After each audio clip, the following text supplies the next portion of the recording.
रामलला की मूर्ति की प्राण प्रतिष्ठा होने वाली है। पूरे देश में राम भक्ति की धूम है। पूरा देश राममय सा हो गया लगता है। जगह जगह पर भगवान राम के जयकारों की गूंज है। भगवान राम के स्वागत में मंगल गीत गाए जा रहे हैं।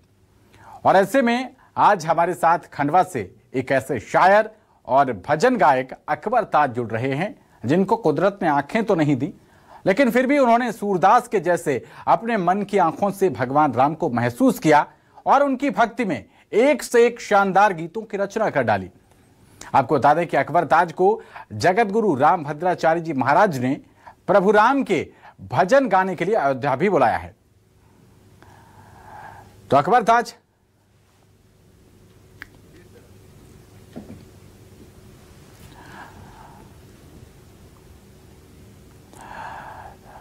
तो आइए उनसे रूबरू होते हैं। अकबर ताज जी, बहुत स्वागत है आपका न्यूज़ 24 मध्य प्रदेश छत्तीसगढ़ पर। अकबर जी, पूरे देश में राम भक्ति की धूम है। पूरा देश राम ऐसा हो गया लगता है और आप भी भगवान राम के भजन गाने के लिए काफी फेमस हैं। सोशल मीडिया पर आप काफी लोकप्रिय भी हैं। तो अकबर जी, 22 जनवरी को अयोध्या में भगवान राम की मूर्ति की प्राण प्रतिष्ठा है। ऐसे में सबसे पहले हम आपसे आपका प्रसिद्ध गीत जो आपको सबसे अच्छा लगता हो वो सुनना चाहेंगे। जी सर, ये मैंने राम जी के ताल्लुक से ये एक भजन लिखा था, ये गीत लिखा था सर। उसका मुखड़ा कुछ बन सुनाना चाहता हूँ जी। कि राम वनवास को जब चले, सब अयोध्या के घर रो दिए। राम वनवास को जब चले, सब अयोध्या के घर रो दिए। कई तुझी को दुख ना हुआ, बाकी सब नारी नर रो दिए। के कई तुझी को दुख ना हुआ, बाकी सब नारी नर रो दिए। राम के वनगमन की खबर माँ कौशल्या को जिस दम हुई, राम के वनगमन की खबर माँ कौशल्या को जिस दम हुई, माँ की ममता तड़पने लगी। माँ की ममता तड़पने लगी, दिल जिगर टूट कर रो दिए। राम वनवास को जब चले, सब अयोध्या के घर रो दिए। ये बहुत बड़ा है सर, लेकिन वक्त बहुत सुंदर। आज आप हालांकि अब वन गमन से घर वापसी, अयोध्या वापसी की घड़ी सामने आ रही है। 22 जनवरी की वो तारीख है जब भगवान राम टाट के तंबू से निकलकर अपने भव्य और दिव्य मंदिर में विराजेंगे। तो अब खुशी के पल आ रहे हैं अकबर जी, कुछ खुशी के पलों पर भी हो जाए। जी जी जी, ये 4 पंक्तियां मेरी बहुत चली और ये खुशी में मैंने 4 पंक्तियां लिखी हैं कि बनारस की सुबह वाले, अवध की शाम वाले हैं। बनारस की सुबह वाले, अवध की शाम वाले हैं। हमी सुजलाम वाले हैं, हमी सुफलाम वाले हैं। वसु वसु करते पांचों वक्त हम गंगा के पानी से, तुम्हारे ही नहीं श्री राम, हम भी राम वाले हैं। तुम्हारे ही नहीं श्री राम, हम भी राम वाले हैं। यह बहुत सुंदर अकबर जी, आपकी आवाज में क्या मतलब दर्द और दोनों का संगम देखने को मिलता है। क्या भक्ति है, क्या लय और सुर, और इसी सुर की दम पर आपने खंडवा से लेकर और मुंबई तक अपना परचम लहराया है। साथ ही भले ही कुदरत ने आज आपको आंखें ना दी हों, लेकिन आप अपनी मन की आंखों से, जैसे सूरदास जी वो भी जन्म से जन्मांध थे, राम भद्राचार्य जी वो भी जन्मांध हैं, और किस तरीके से दोनों ने ही भगवान राम की सुंदर तरीके से सेवा की। आप भी अपने शेरों के लिए और भगवान के भजनों के लिए प्रसिद्ध हैं। आपको सर प्रेरणा कहां से मिली अकबर जी कि नेत्रहीन होने के बावजूद भी इतने अच्छे सुर आज आप लगा लेते हैं? जी सर मुझे इसका शौक बचपन से ही रहा। हमारे घराने में, हमारे खानदान में थोड़ा सा गाने बजाने का शौक था हमारे बुजुर्गों को जी। तो मुझे भी बचपन से इसका शौक रहा। उसके बाद फिर कविता कहने का विचार आया मन में कि कविता कहें, तो मैंने बहुत सारी कविताएं कही, सबके बारे में लिखा मैंने। हजरत पैगंबर मोहम्मद मुस्तफा सल्लल्लाहु ताला अलैहि वसल्लम की शान में नाते कही, राम जी के भजन कहे, कृष्णा जी राधा जी के श्रृंगार रस की पंक्तियां कहीं, और गजलें कहीं मैंने, भजन कहे, मतलब सब के ताल्लुक से मैं लिखता हूँ सर। अच्छा, 14 तारीख को जाते भी यही कहूँगा। और मैं मुझे राम भद्रा आचार्य जी ने निमंत्रण भेजा है, लेटर भेजा है, तो 13 तारीख में यहाँ से निकलूंगा, और 14 जनवरी को एक मेरा वहाँ पे प्रोग्राम रखा है गुरुदेव ने, तो उनके समक्ष में कुछ सुना के आऊंगा। कौमी एकता राम जी के ताल्लुक से वो जो भी सुनना चाहेंगे सब सुना के आऊंगा सर। बिल्कुल, कौमी एकता पर ही मैं आने वाला था अकबर ताज जी। मौजूदा परिदृश्य में कई बार यदा कदा कहीं ना कहीं से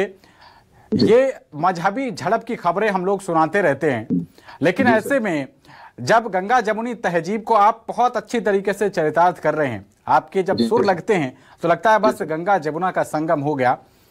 ऐसा एक बड़ा तबका है आपके समुदाय का जो इसके सकारात्मक पहलू को नहीं समझ पा रहा है। 500 वर्ष की जो एक संघर्ष चला रहा था, एक मन में टीस थी, वो खत्म होने वाली है। ऐसे में एक राष्ट्रवादी मुसलमान जो ये कहता है कि मैं गंगा के पानुस जल से वजू करता हूं और हम ही सुजलाम सुफलाम वाले हैं, तो आज वो ऐसे कौमी एकता को लेकर क्या सुनाना चाहेगा?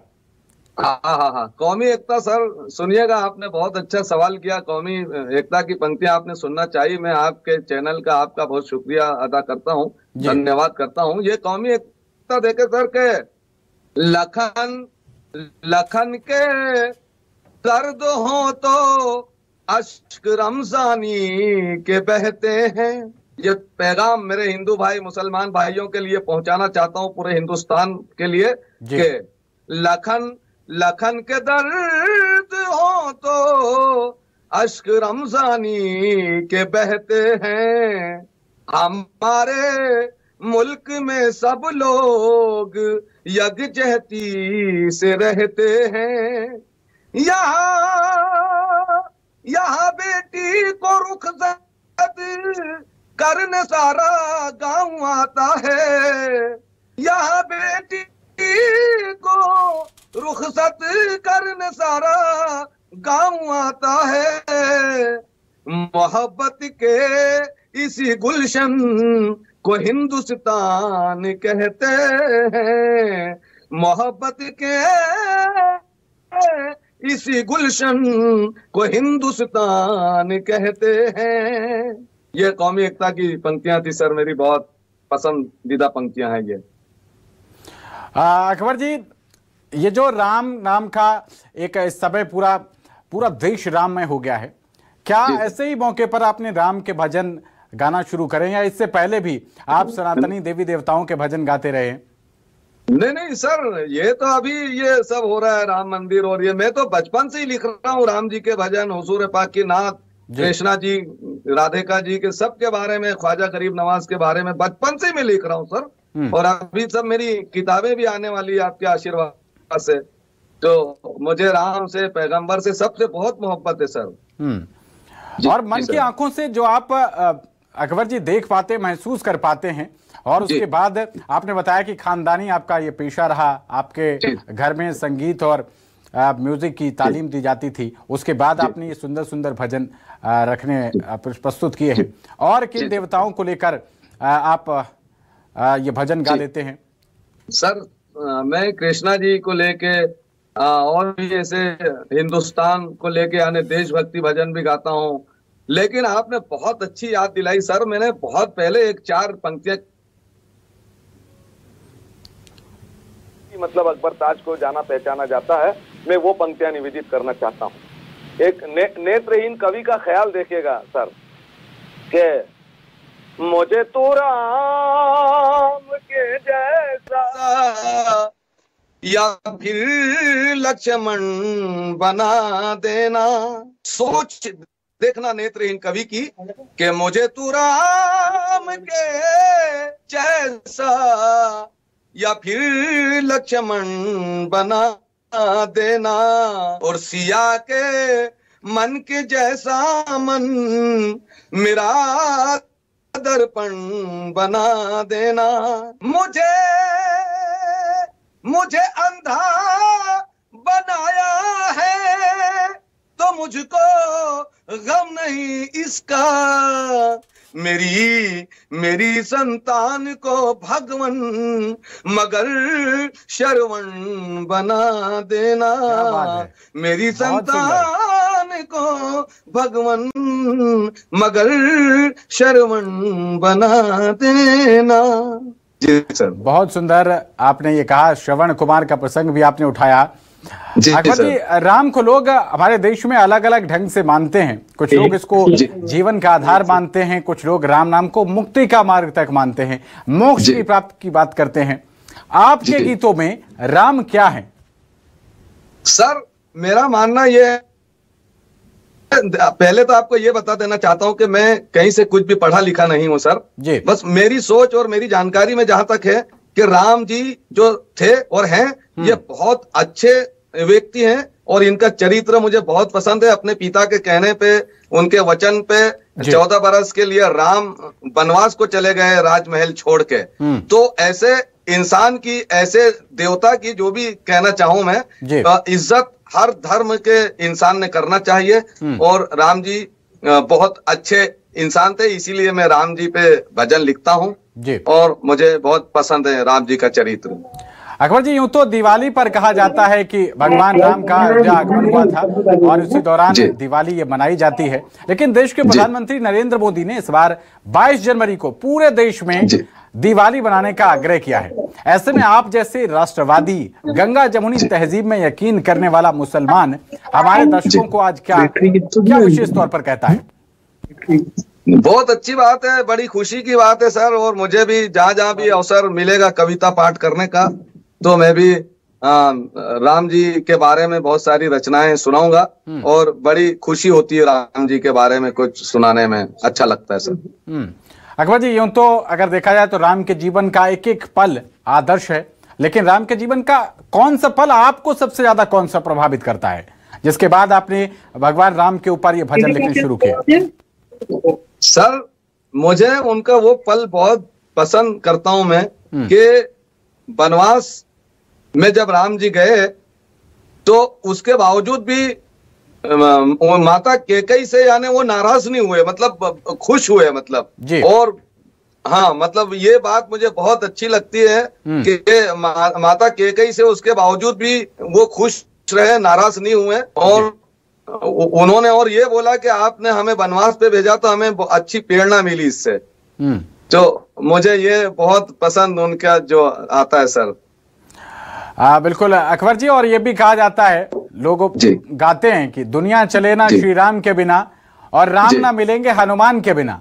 तो ऐसे में श्री राम के साथ उनके भक्त हनुमान का जिक्र लाजिमी हो जाता है, अगर आप सुना पाए तो। जी सर, मैंने बहुत कुछ हनुमान जी के बारे में भी लिखा है, लेकिन अभी इस वक्त मेरे जहन में वो पंक्तियां नहीं है। हो सकता है कि कुछ आगे पीछे हो जाए, इसलिए राम जी के बारे में 4 पंक्तियां और मैं निवेदित करना चाहता हूं साहब। पंक्तियां यूं है कि यहाँ भी राम लिख देना, वहां भी राम लिख देना, यहाँ भी राम लिख देना, वहां भी राम लिख देना, ये अकबर ताज आज कहता है कि चारों धाम लिख देना, समंदर में भी फेंकोगे तो पत्थर तैर जाएंगे, समंदर में भी फेंकोगे तो पत्थर तैर जाएंगे, मगर उन पत्थरों पे राम जी का नाम लिख देना, मगर उन पत्थरों पे राम जी का नाम लिख देना। ये पंक्तियां बहुत सुंदर अकबर जी, बहुत सुंदर। और जाते जाते हम एक बार आपसे वो 4 लाइनें जो आपकी सबसे ज्यादा फेमस हैं, जो आपने अभी एक बार सुनाई, मैं एक बार फिर से सुनना चाहता हूं कि हम भी श्री राम वाले हैं। वो 4 लाइनें एक बार फिर से मैं दोबारा सुनाना चाहता हूं सर के बनारस की सुबह वाले अवध की शाम वाले हैं, बनारस की सुबह वाले अवध की शाम वाले हैं, हम ही सुजलाम वाले हैं, हम ही सुफलाम वाले हैं, वसु वसु करते हैं पांचों वक्त हम गंगा के पानी से, तुम्हारे ही नहीं श्री राम हम भी राम वाले हैं, तुम्हारे ही नहीं श्री राम हम भी राम वाले हैं।